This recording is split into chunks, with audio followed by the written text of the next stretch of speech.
Are you playing the voiceover lottery or are you playing the voiceover numbers?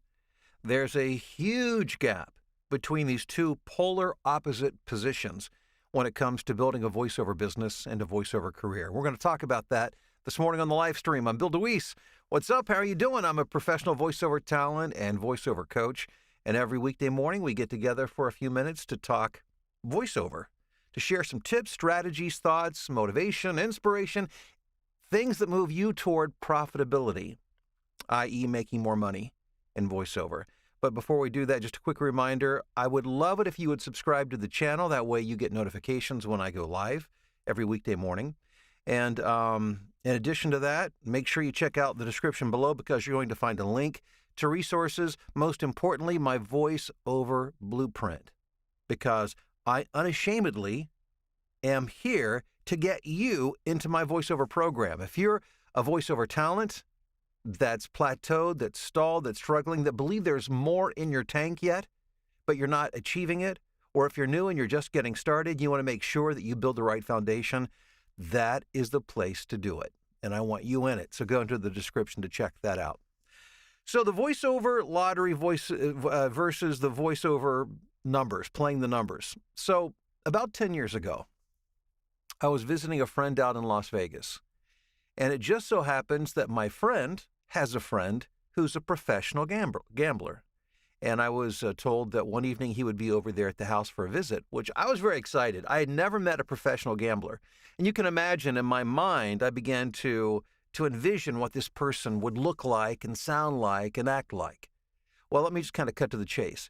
He was the exact opposite of everything that I imagined. I had imagined this kind of slick, fast-talking, riverboat gambler kind of guy. This guy could not have been more down-to-earth, kind, plain, not in a bad way, but just, you would think he was your next-door neighbor.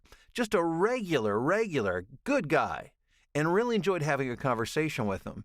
And he went on to tell me, because obviously I was extremely curious, and he did not reveal all of his secrets, but he shared some information that I just found profound when it comes to building something, especially in business, and as I've built my voiceover business, and I've never forgotten this. That he, to give you a little more information about him, he and his wife were both professional gamblers. They did it together, and together they generated approximately $500,000 a year working the casinos in Las Vegas. Now, when I say working the casinos, let's talk about this because this is where the information becomes applicable to those of us who are building a voiceover business. And here was the first thing he taught me. Don't forget this because this is so applicable to voiceover. He said most people come to Vegas, they're recreational gamblers, and they're drawn by the excitement, kind of like moths to the flame. They're there for the excitement. They're there for the adrenaline rush. Yes, they are there to win, but it's recreational. It's entertainment to them. He said being a professional gambler is the exact opposite. It's not exciting. You're not there for the adrenaline rush. And if you are there for the adrenaline rush, chances are you will lose money, not make money. But most importantly, you have to understand the numbers.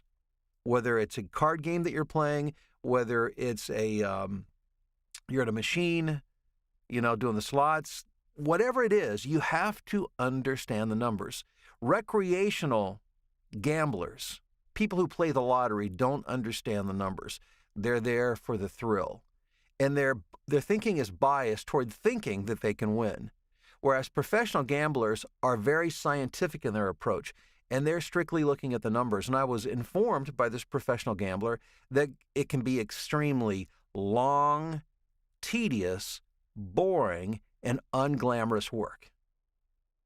That takes all the fun out of it, right? But that's the point. Fun gambling doesn't win. The lottery doesn't win. So if you're coming into voiceover saying, wow, this looks so glamorous and exciting, and I want to be well known, I want to be famous, I want to be a Disney character actor, and this, that, and the other. And again, not to say that you can't achieve any of those things, but when that's the focus, and you think that this is all about the excitement of, getting an agent, submitting an audition, and then you're going to be discovered, you're going to become extremely disappointed, heartbroken, and you're going to get beat up pretty bad because that's not the way entertainment in general, the industry works, and specifically voiceover doesn't work that way.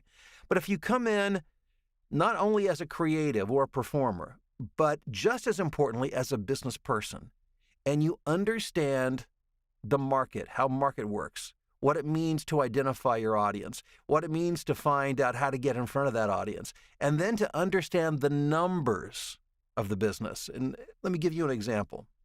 For instance, let's say that you decide that there's a number of ways you can market yourself, and you should do it a number of different ways to diversify your marketing approach. But let's say that you decide that you're going to do email marketing. Well, with some time and experimentation, you need to figure out the numbers, meaning how many emails does it take to get a warm response? In other words, somebody who responds positively, not hiring you necessarily. That rarely happens on a first email. It does on rare occasion, but rarely.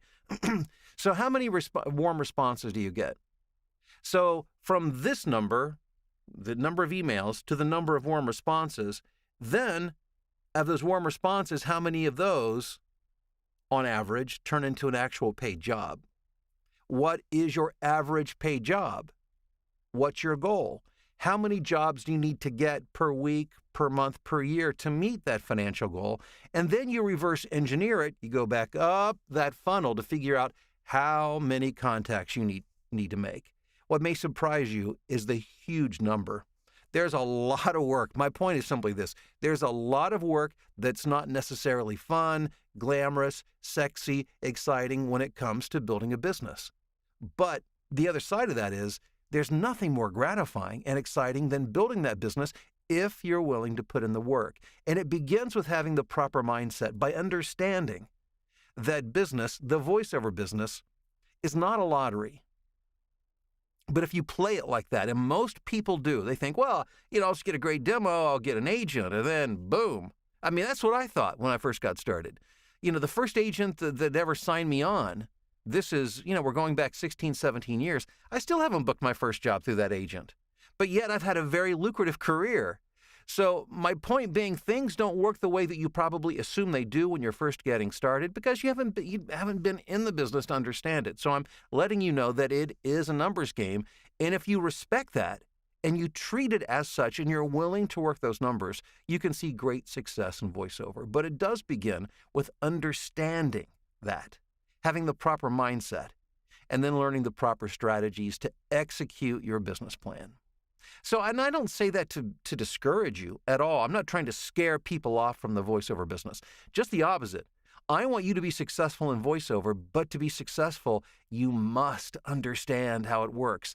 And then you have to decide whether you're willing to do the work to make it happen. And if you are, I would love to have you in my voiceover blueprint. The link is in the description below. I'm so grateful and thankful for you being here on the morning live stream. And let's do this every weekday morning, okay? Make sure that you join me.